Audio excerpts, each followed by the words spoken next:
The knockings were what had awoken me. 3 rapt sounds spaced equally, sounding loud and deafening to my sleep-addled brain. I lay in my bed, incapacitated, and trying to get my bearings. Finally, wheeling my body up, I got out of bed and threw a sideways glance at my bedside clock. 3:15 a.m. Who would visit me so late in the night? I considered the possibilities. I didn't have any close friends or any family left. Perhaps someone was in trouble and had come to my door for help, I thought. Opening my bedroom door and shuffling down the stairs to get to the front door, I realized something. The knocking had continued in a steady, rhythmic pace. 3 knocks, followed by a 3-second pause, and then 3 knocks again, sounding looped and automated in their delivery. Creeped out at this revelation, I walked as quietly as I could towards the entrance of my house and stared through the peephole. Knock, knock, knock. As I peered through, I saw nothing but darkness. So I pressed my hand against the porch light switch and turned it on. Nothing. It had remained as dark as if I'd never switched the light on at all. Was the light broken? I'd certainly never noticed it before. Or I thought, chills running down my spine. Whoever was knocking on my door must have intentionally blocked it, as not even the faint glow of a streetlight was visible. Knock, knock, knock. Hello? I called out, my voice sounding small and timid against the darkness. Do you need help? I continued, waiting for some type of response. Knock, knock, knock. Hey, if you aren't going to stop, I'll call the police. The situation was more than a little weird to me. What with the continuous knocking of the mysterious person. Knock, knock, knock. No reply. Now, silently sweating, I began to think. What if whoever was knocking on my door were injured badly or in need of help in some way, unable to speak? I couldn't just ignore someone that could potentially be in danger, right? But that still didn't explain the peephole being blocked. Maybe they were leaning against the frame, too badly injured to do anything except knock. And yet, I'm going to open the door, okay? Knock, knock, knock. If the person on the other side heard me, they certainly gave no indication.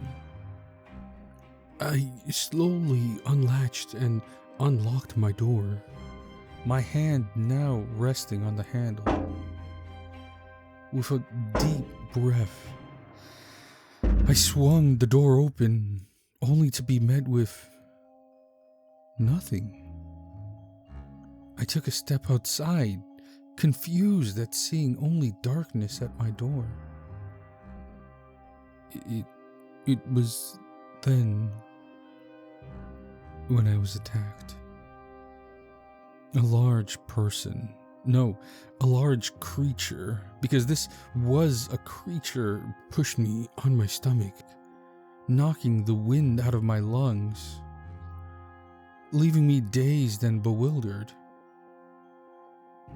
It turned me around, and what I saw made my blood run cold and caused me to scream like I had never before. The creature loomed tall and unnatural over me, its face sheened with a pale glow, while its eyes, sunken and black, bore into my soul.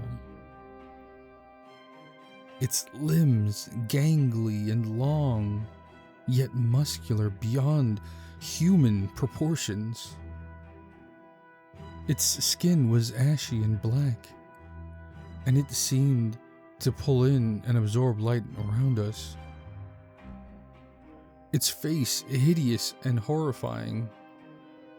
Its lips curled into a sick and cruel smile, revealing its huge and sharp teeth.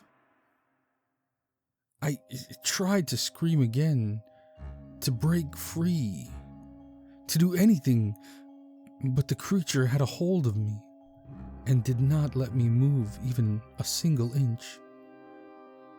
"You shouldn't have done that," it cackled as it continued to push me down. "You really shouldn't have opened that door, but now you've let me in." The creature's voice was low and raspy, like the creaking of wood under pressure. It leaned in close, breathing its cold and horrible breath on my nostrils, filling it with the smell of rot and decay. "What are you?" I choked out, my heart pounding in my chest, feeling as if it may burst. "You want to know what I am?" It drawled slowly, building up pressure on my chest.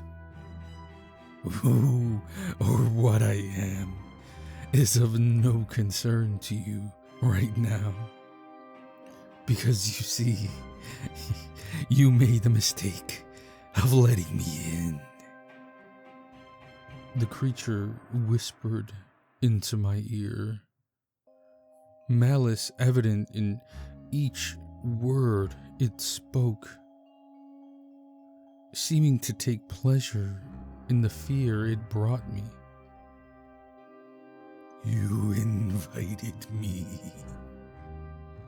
I tried pushing against it, but its strength locked me in place, my efforts as futile as an ant trying to push over an elephant. The harder I pushed, the weaker my arms felt, until I could no longer feel them, and they lay at my side, weak and useless. The creature, which had so easily resisted my attempts at escape, now started devouring me. Its jagged and sharp teeth, facing little problem in cutting my skin and crushing my bones, filling the air with the metallic scent of blood, and causing my body to rack in pain as I felt each bite tear deeper within my flesh. I tried to scream again, but all that came out was the gurgle of blood that began to pool in the back of my throat, slowly drowning me, all whilst the creature continued its feast. Panic and anxiety now began to roll over my mind in waves, causing me much terror that I'm sure was deliberate. The creature seemed to feed off my emotions as much as my body, growing larger by the second.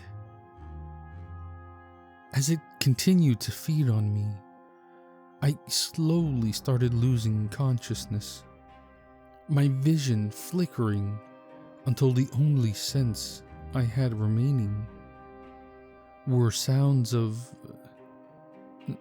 knocking. Then everything went black. Knock, knock.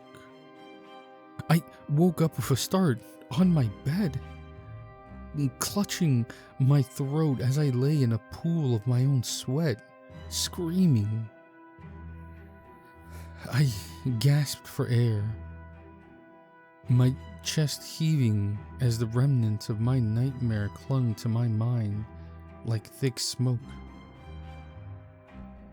My throat burned, and my heart pounded violently in my chest. I blinked my eyes rapidly, trying to stave off my confusion and daze while I tried to reconcile what had happened. My room was dark and dim as I cast my gaze around. I put a hand on my neck, searching for injury, and felt nothing. No blood, no marks, nothing to indicate that I had been wounded or that I had been bitten there. All that remained was my pulse beating steadily, as if nothing had happened. And yet, knock, knock. The sounds echoed like a gunshot in my mind.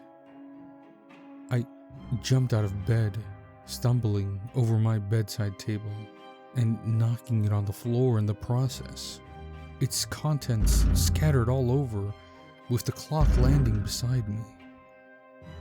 I scrambled to my feet, unable to believe what I was hearing.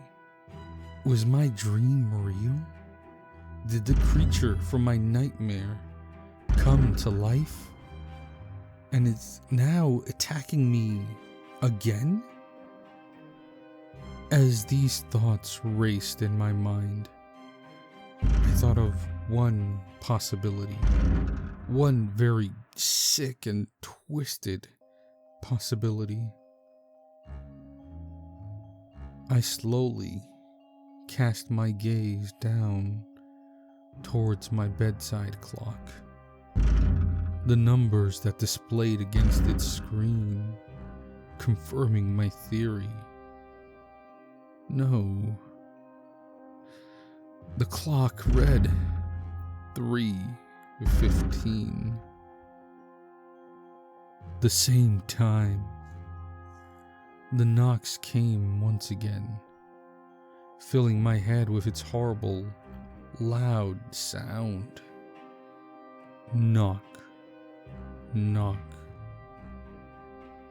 I stumbled backwards, falling and only managing to catch myself before I fell out my window. At such a height, the fall could have severely injured me, or more. My heart raced as the reality of the situation hit me like a freight train. I was paralyzed, unable to move and unable to come to terms at my revelation. The knocks echoing ever louder in my mind. Knock, knock.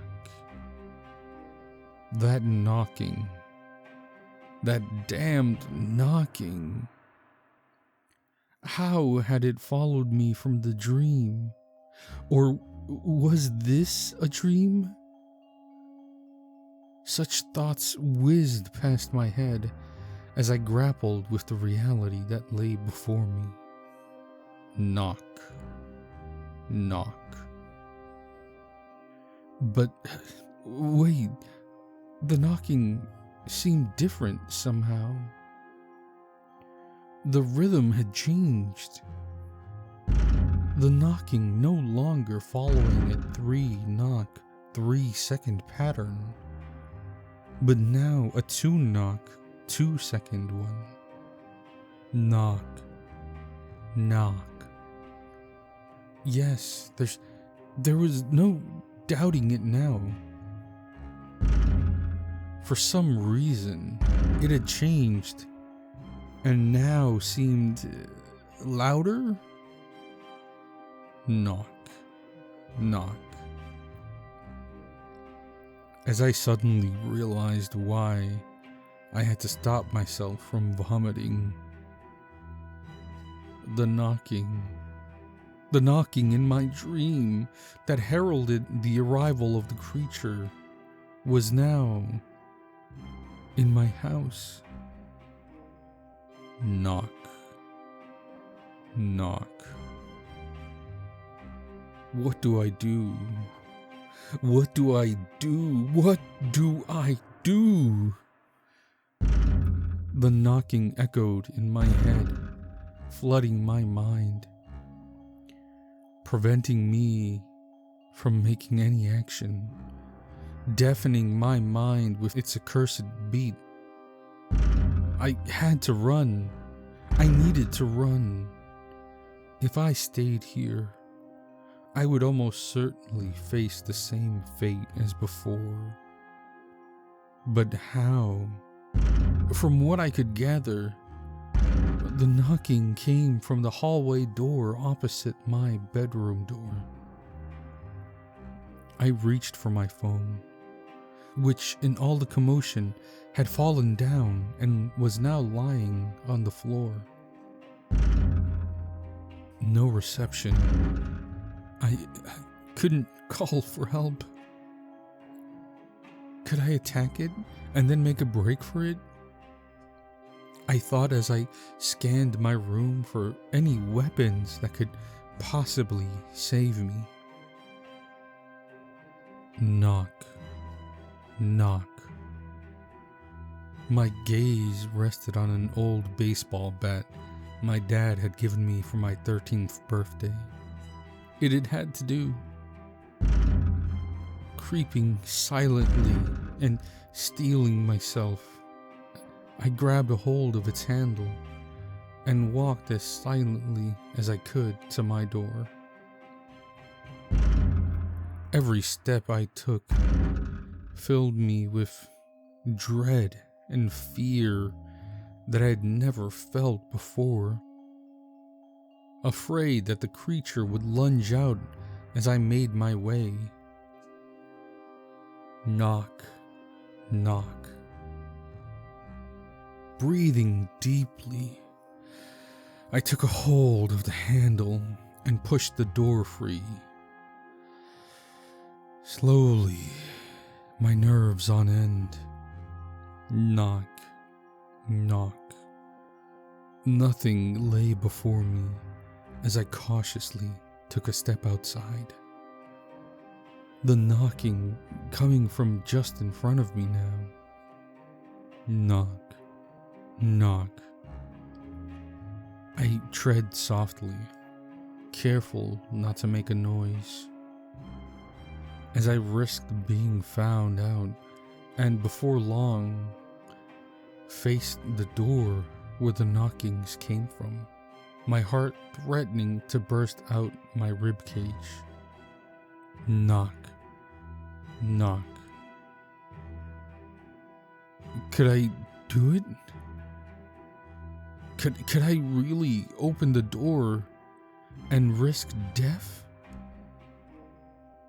I had no choice. I brought my hand up as slowly and as meticulously as I could, fearing that the creature that lay just beyond sensed my presence. Sweat running down my forehead, I opened the door and swung as hard as I could, putting my entire body weight behind the action. With a crack, the bat broke in two as I was sent falling towards the floor, unable to stop my momentum. An all too familiar feeling descended on me as the creature loomed over, its figure just barely visible amidst the darkness. Tisk, tisk, tisk. You're gonna have to try a little more harder than that, it said in a condescending tone as it picked me up by the shirt with one hand and threw me down the stairs. I landed with a thud, knocking the breath out of my lungs as it slowly sauntered towards where I lay. "Stay back!" I yelled, shuffling my body back against the wall. "Or what?" it said in the most dreadful tone. "What are you ever going to do to me?" It had reached me at this point, standing tall against my small, shivering frame. "Oh, I'm so going to enjoy this." It giggled to itself, and as it mutilated me, my vision went black. Knock. I woke up screaming until my voice went hoarse. What had happened? I struggled to collect my thoughts as my heart pounded in my ears. Knock. No. Knock. This has to be another dream. This just has to be. Right? Knock. The darkness seemed to melt all around me as I focused my gaze onto my bedroom door. Knock. The knocking. That cursed, relentless knocking that had tormented me at my front door now echoed at the door of my bedroom. Was nothing truly safe from this monster? Was I doomed to forever live this nightmare of knocking? But wait, the knocking had changed once again. I silently listened as the knocking continued. Knock. Yes, it had changed. At my front door, it had been 3 knocks with a 3-second pause. At my hallway door, it was 2 knocks with a 2-second pause. And now, it was just 1 solitary knock, followed by a single second of silence. Knock. The sound echoed, almost as if it were confirming the dreadful theory that had begun to take shape in my mind. 3, 2, 1, and then 0? I thought, but what did 0 mean? I had no interest in finding out. But what could I do? I recalled the creature telling me the same thing. I was powerless, helpless against whatever it chose to do to me, too weak to stop it. Knock. Once more, I scanned my room. Not for any weapons. Fighting back would be impossible, I now realized, but for ways I could potentially escape its grasp. Knock. Nothing except the window which I had almost fallen through. Now was the only option that could put distance between me and the monster. Knock. Getting off my bed, I reached the window and looked outside, down towards to the ground. It was too dark to see anything, but I knew that a fall at this height could break a bone, or worse. But I had no other options.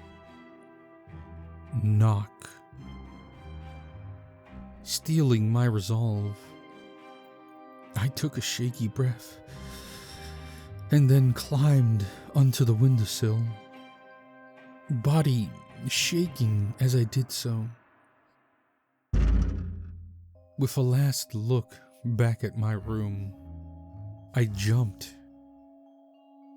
The cold air rushed past me as gravity took hold, and a fleeting doubt crept into my mind.